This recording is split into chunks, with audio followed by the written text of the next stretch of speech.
Welcome to Over It and On With It. I'm your host, Christine Hassler, and for over a decade, I've been a life coach, speaker, and author.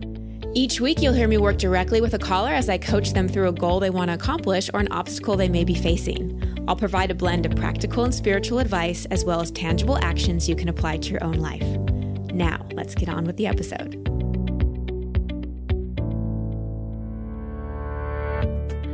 Hi, everybody, and welcome back.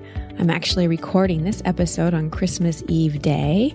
So those of you who celebrate Christmas, I hope you had a Merry Christmas, and whatever you celebrate this time of year, just happy holidays to all of you.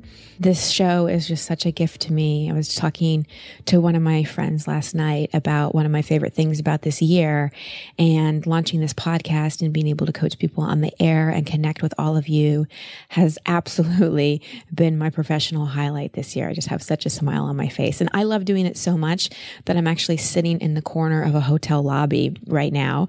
It's kind of quiet, so I apologize in advance if there's any background noise, but my whole family's in Indiana, and I'm quickly running out to record this when my nephews are napping and people are showering. So this is my time to connect with all of you. So since it is the holiday season, I wanted to play a call that has to do with parents, because a lot of us spend time with our parents during the holiday season. Or if you're not actually with a parent, you may be missing them. Maybe they've passed or they're not in your life anymore, or heard about maybe why they're not showing up. So parents play a big role in our life, and what they did or didn't do seeds a lot of our belief systems and consequent behavior. Now, that's great if we felt unconditionally loved and were encouraged and had parents that made us feel really safe and secure, but that's not the case for everyone. So if you had a parent who abandoned you or felt like they abandoned you, was overly critical, maybe cheated on your other parent, had an addiction of some kind, didn't make you feel safe, and so on, you can probably relate to having what feels like some pretty intense challenges of your own as an adult. So if that's you, first, you have my compassion. I'm sorry that you may not have felt loved and acknowledged. And because I'm a stand for you having the life you truly desire, rather than be a victim of your circumstances, I want to support you in getting over it and on with it. And by it, I mean whatever hurt or blame you're still holding on regarding a parent. And all of us, no matter what kind of parents you have, we're going to have issues and lessons with our parents. And if you are a parent, you're going to do or have done things that your kids are going to have to process. Because if you haven't noticed, we are all human, including our parents. You know, they don't get a manual for when kids are born, and you don't get a manual for when your kids are born. So we've got to kind of take this expectation of perfection off of it. So let's look at why our relationship with our parents is so major. You know, why does it affect us so much? Well, obviously, because for most of us, they're the people we spend the most time with and feel most connected to. And if they're not around, we see that the societal norm is to be with your parents. And so if we don't have them, then we feel like something's missing. And they're the people that make us feel safe and secure. But I want to dive a little deeper today about something I've talked about in past episodes. And that's about how we project God onto our parents. So let me explain, because this is what's behind so many of our expectations and why this makes this such a tender subject. So when we're born, we are totally connected to source, universe, spirit, divine, whatever you call it. I'm going to use the word God just to keep it simple. If that word doesn't work for you, insert whatever word does. So when we're born, we feel that connection. There's no separation. We know we're loved. We know we're one. We know we're connected to God and everyone else. And then, as part of the human journey, we fall into the illusion of separation. We begin to feel that disconnect from God. And who do we project God on? Our parents. So we expect them to be this unconditional source of love that's always there for us and always makes us feel safe and secure, because that's what God is. And then when it gets projected on our parents, if they don't live up to it, it really, really hurts. And then what do? As adults, we stop looking for it from our parents necessarily, and we go and project God on romantic partners. So then the way we look for romantic partners is both to fill the voids our parents didn't fill and also put these expectations on them that they're supposed to complete us and they're supposed to unconditionally love us. And it's just a lot of pressure on anyone. So I want to free you of this because part of our journey as adults is to reparent ourselves and really ultimately come back to that connection we have with Source, with God, where the unconditional love is just the truth.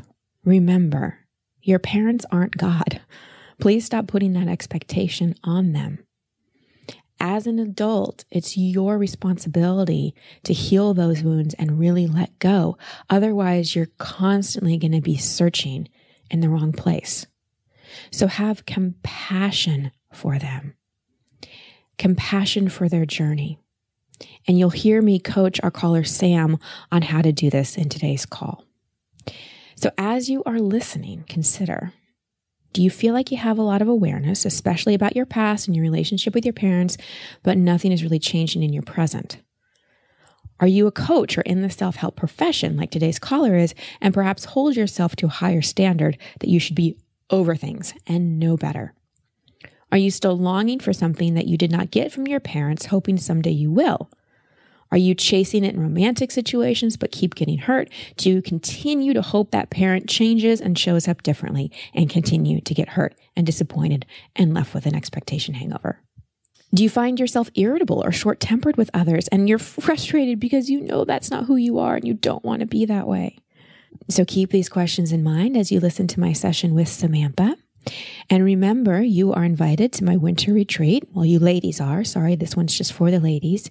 And if you are dealing with some core wounds, some parental stuff that you just can't seem to shake, come to this retreat. I assure you, you will learn how to liberate yourself from it. It's a highly, highly experiential retreat. Just go to christinehassler.com, search for my winter retreat. If you're listening to this episode after January, I've got another one this summer. So don't worry. All right, on to our call with Samantha. Well, hello, Sam. Welcome to the show. Thanks so much for being here. What's your question? Thanks, Christine. My question is around how to stop being so hard on other people. I also do a lot of coaching and I'm a very self-aware person and I've done a lot of like self-love, self-worth work, but I find myself often getting really hurt by people and then shutting down or reacting really negatively and I'm pushing people away, doing the exact thing that I don't want to do. And I would just love some outside perspective on what I'm missing because I know what I'm doing, but I don't know why still. Well, I love the awareness and I love your willingness to take responsibility without overly self-blame. This is huge. And I just want to point that out for people listening because you are someone that coaches others and you've done work. And I just want to acknowledge you and highlight the level of awareness and responsibility you're willing to take without shame, because we all have behaviors and do things that we're like, okay, like that's not optimal, based on how much I know. I'm not sure why I'm doing this. And this is super important for people that are coaches or do any kind of personal growth work, because I feel like sometimes we hold ourselves to a higher standard and even judge ourselves more harshly when we see ourselves acting in ways that aren't necessarily in alignment with what we preach and teach. So I just want to commend you for bringing this forward and also say it's super normal. Just because we're on the path and we have awareness does not mean we're perfect and you're still learning. So the thing that just comes up for me first, I mean, the most obvious is, we're hard on other people because we're hard on ourselves. So you're probably still working on some negative self-talk relationship with self. So that's there. But I'm being guided in a different direction because I think that the reason why this part is still kind of hanging on is it's protecting you in some way. It feels like to me there's some hurt from your past that you haven't quite let go of. And this sort of bully, I don't want to say bully, but this part of you, whatever we want to call that, is coming out as a protective strategy. Does that make sense? Absolutely. Do you know what it is? Do you know what the unresolved hurt is? I feel like I do, and I feel like I've done work on it, but I know that there's stuff missing. So what's coming to mind is my parents divorced when I was 3, and my dad essentially just kind of left and didn't want to have anything to do with my brother or I until we got old enough to basically do things for him. And even now takes no responsibility for not being in our lives. And I know that, I know that he was doing the best he could, like all of that I can rationalize. But I think there's a part of me that still is like, but still, I know that this is true, but still, why did it happen? So maybe, I don't know. and when you ask that question, why did it happen? What do you come up with? I don't know. I don't have an answer. Like it's a rational answer. It's people are people. Like they're not perfect and they do the best that they can. And, you've done really well, in spite of or despite all of that. And so you just need to, forgive and move forward. And I feel like I just don't know how, even though I want to do it. And I listened to one of your podcasts, right? Like the action I want to take is different than the belief that I have. There's that disconnect that is keeping me stuck. Mm-hmm. So it's wonderful that you understand it, and it's wonderful you want to get to forgiveness. But I just want to be careful that you're not doing spiritual bypass. So because you're angry at him. Mm-hmm. And that's very human and very understandable. And I'm not saying being angry at someone is a place to stay forever, but it's important that we acknowledge that and we let that come out. So have you really expressed, and I don't mean at him, but have you really, really dealt with your anger and your pissed offedness about this? I feel like I have. I feel like the childhood stuff I've dealt with, I think it's the current day stuff that I don't understand, to be honest. Okay. Yeah. Well, they're definitely linked. How have you dealt with the childhood anger stuff? I've worked with coaches. I've done a lot of, personal development work. Like I've done the Landmark Forum. I actually talked to him. I did that enrollment conversation and, and that was really therapeutic. And I've done a lot of journaling about it. And so I do feel like I've come to peace with that, but it's in the present. Like now he says, I don't know what you're talking about. I was there for you when you were a kid. And it's like, it just isn't true. And so this part of me is like, if he acknowledged that he wasn't the greatest dad then, but there's an opportunity for us to have a relationship now, I could accept that. But him fabricating our life, I don't know how to accept that. And that's the part that still makes you mad. That's the part that makes me mad. Yeah. Okay. And what would it do for you if he did accept it? If he said, Sam, you're right. I was wrong. I wasn't there. What would that do for you? I think that would allow us to actually try to have some kind of a relationship, like in the scope of what he can give, like not based on my expectations and what I think it should look like, but just some kind of a relationship that is real and honest and adult. And what would having a relationship that is real and honest and adult with him do for you? I feel like it would fill the gap that I feel that I'm not lovable. Like I know that I have this theme that runs through my life that I feel like if people act a certain way, it's because I'm not lovable or I'm not good enough. And I feel like it'll fill that. Okay. So in a sense, you're still trying to get him to be the dad he wasn't when you were little. Yeah, totally. Yeah. Yeah. And you keep getting disappointed. Mm-hmm. Because he's not capable. Yeah. So as long as you continue hanging on to that want, you'll continue to feel the void. And this is where the spiritual part becomes incredibly important because we project God onto our parents. We're born, we feel the illusion of separation. Who becomes God? Mom and dad. So in a lot of ways, you've made this man who, is basically, I'm going to be kind of graphic. He had sex and had you. That's pretty much his part in it, right? Mm-hmm. But you're projecting like he's the source of all love. Yep. And that's unfair to do to him. And it's unfair to do to you. And so really this doesn't shift until you're willing to fully accept, even if you don't like it, but fully accept this. I'm not going to get it. He's not my source.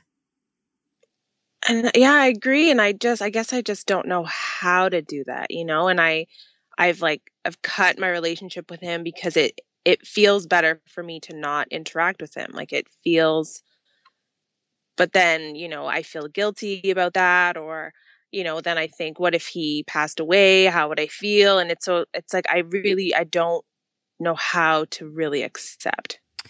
Well, it's really, to me, not so much about trying to accept what did or didn't happen or any of that. It's really about accepting him as who he is. Can you say his first name? Yeah, of course. Tony. Tony. So if you took this out of the context of dad and just made him Tony, another human being with his own struggles and parents that may not have been there for him, and you took off the expectations you have of him as father, and you just looked at him as Tony, another person on the journey. Like, can you look at him not as your dad? Can you just look at him human to human and tell me what you see? Yeah, when I do that, I just want to cry. Like, I feel so sad for him. Like, so it's like a matter of either I'm sad for him because he's had a really hard life, or I'm angry at him, and I just feel neither option feels good. But underneath the sadness and the anger, what is there? Yes, there's love. Like, I just want to give him love. I feel like that's what that's what we all want, but I feel like that is what he needed or needs. Well, it's not about you giving him anything, Sam. You don't have to give him anything. It's about you being love. It's about giving yourself permission to just be you. And not be angry and not try to save him, because you bounce back and forth between, being angry and wanting to lash out at him and trying to save him. And that's what's happening in your life. You're either coaching people or you're pissed off at them. It's so true.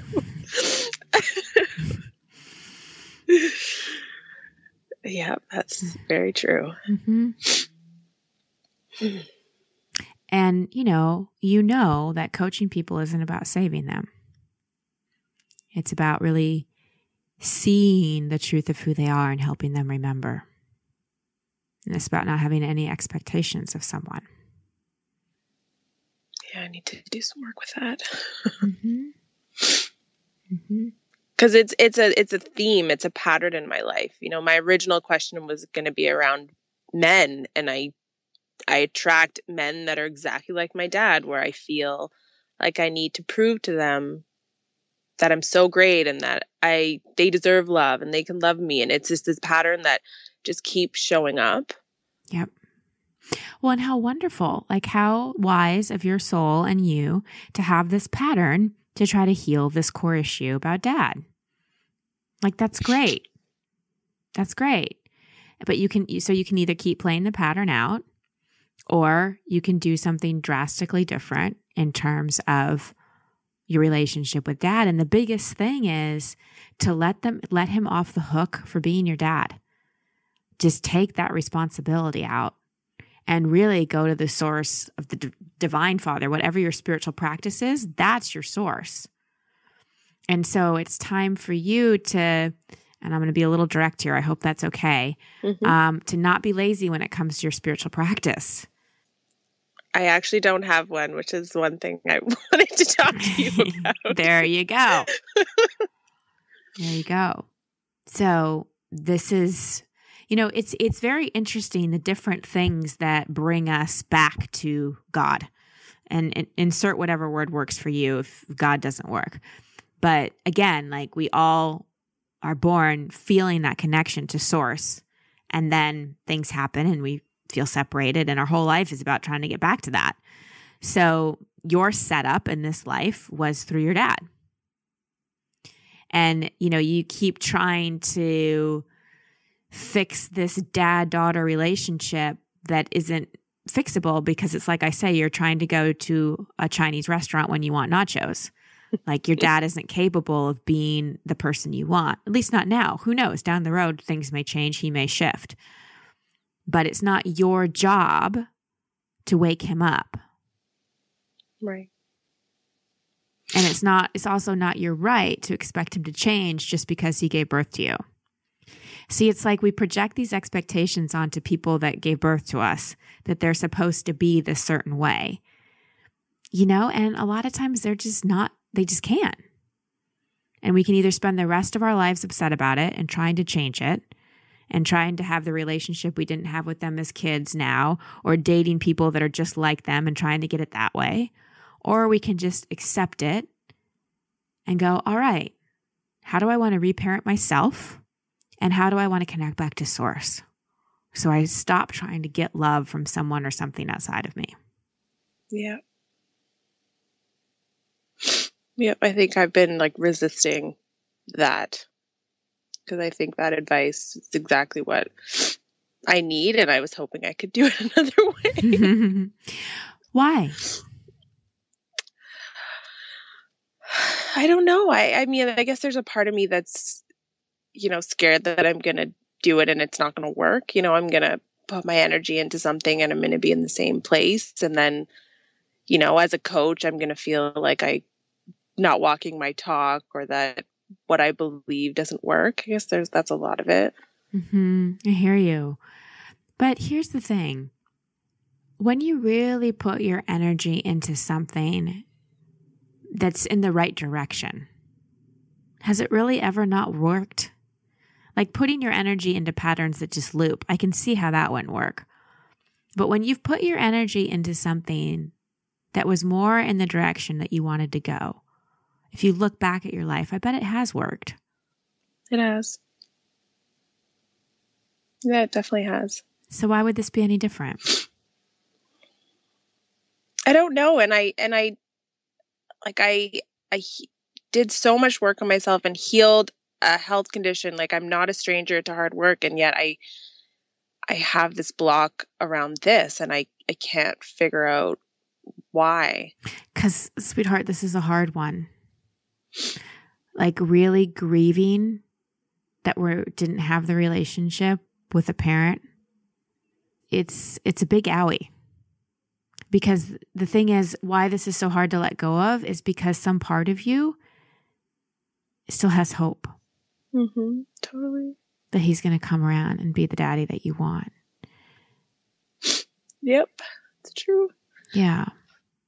And so letting go of trying to fix it feels like also letting go of that hope. Because I know that I'm worthy of the love. It's not like I don't think that I am. I know that I am. So it's, of course you are. It's this disconnect between being why can't he see it? And why can't other people see it? Mm-hmm.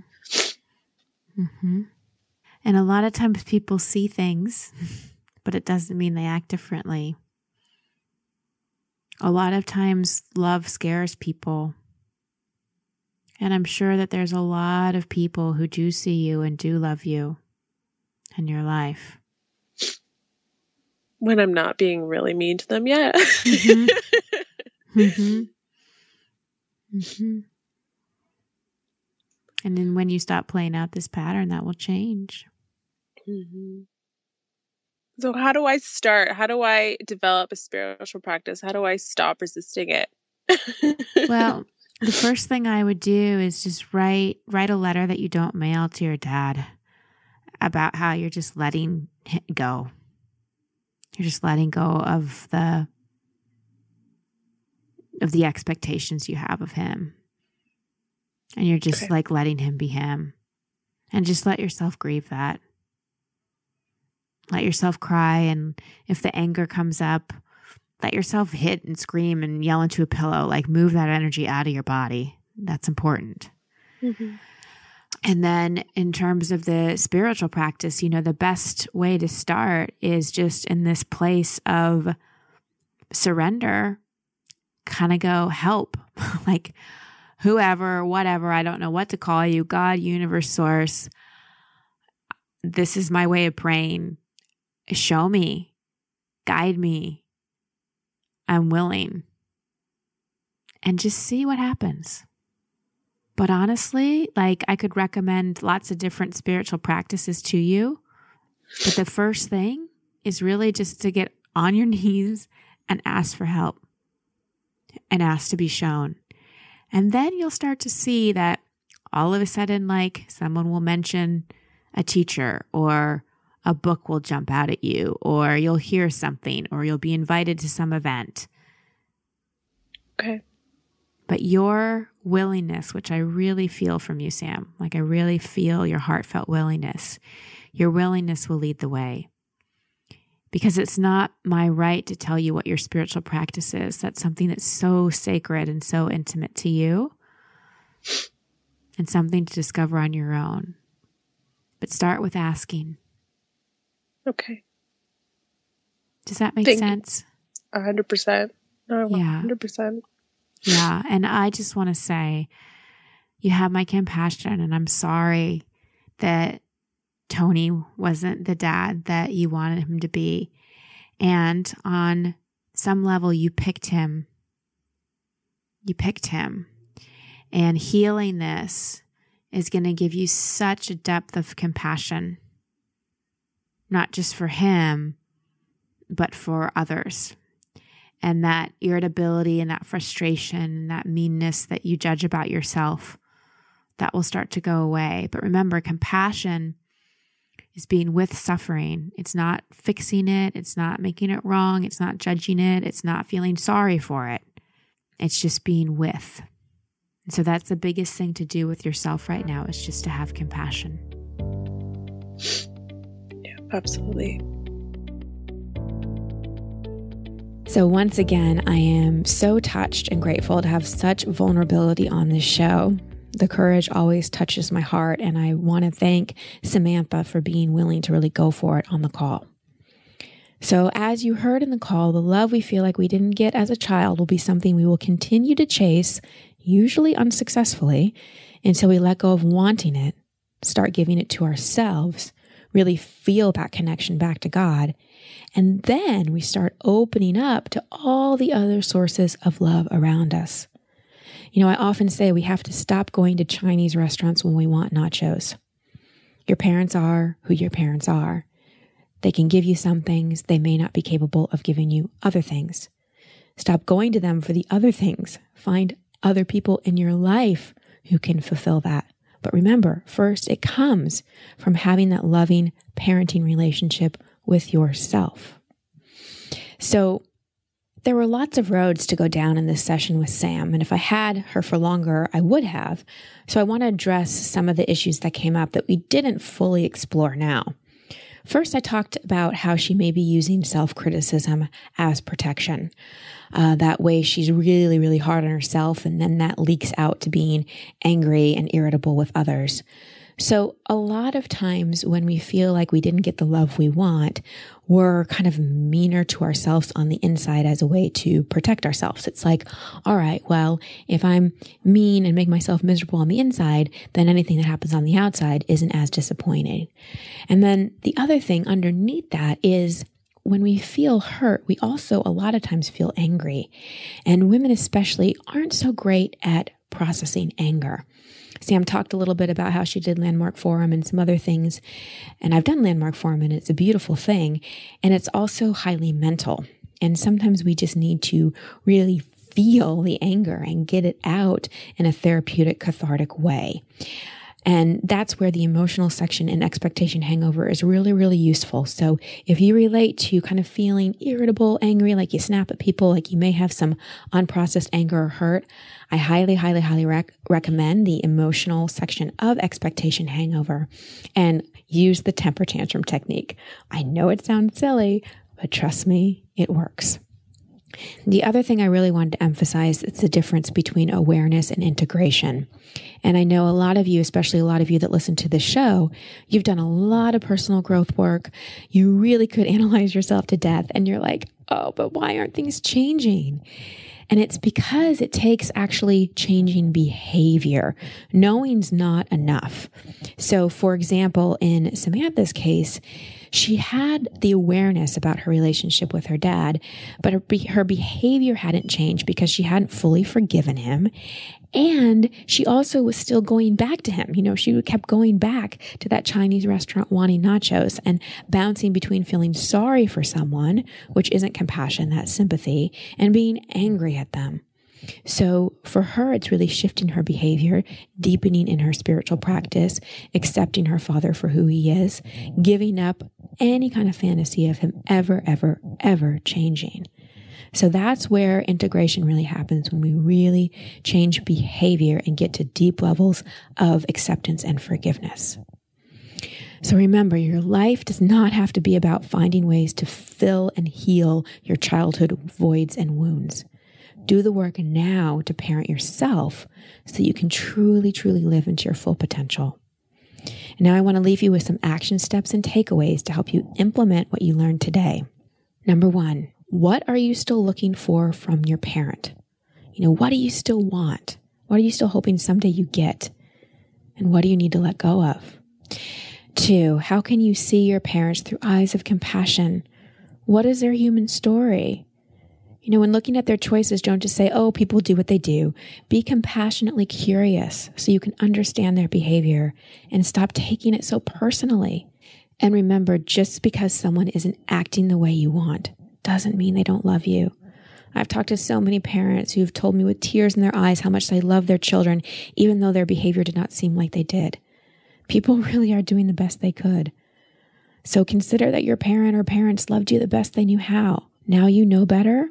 So love yourself better. Number 3, let go. Forgive them and free yourself. Write a letter to whatever parent you really need to forgive. Maybe it's both. Letting it go, letting them off the hook. Just don't mail it. This is for you. Grieve, cry, move the energy, and then move on. And 4, what are ways you can parent yourself? Stop holding out for what you want from them and give it to yourself. And number 5, if you don't have a spiritual practice, start one. In the coaching I gave Sam, I really encouraged her to just surrender to it, to ask for help. Get on your knees, ask for help and support, and see what guidance shows up. See how you're led. Your willingness and intention will lead the way. So thank you so much for listening. Thank you for putting up with a little more background noise in this episode. I can't really control a hotel hallway, but I was just so passionate about getting this episode out because I just love connecting with you every week. And I know you have lots of choices out there. So thank you.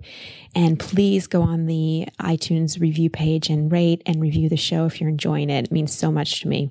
I also have new time slots open for sessions beginning in January. So go to ChristineHassler.com to sign up for those. I'd love to connect with more of you.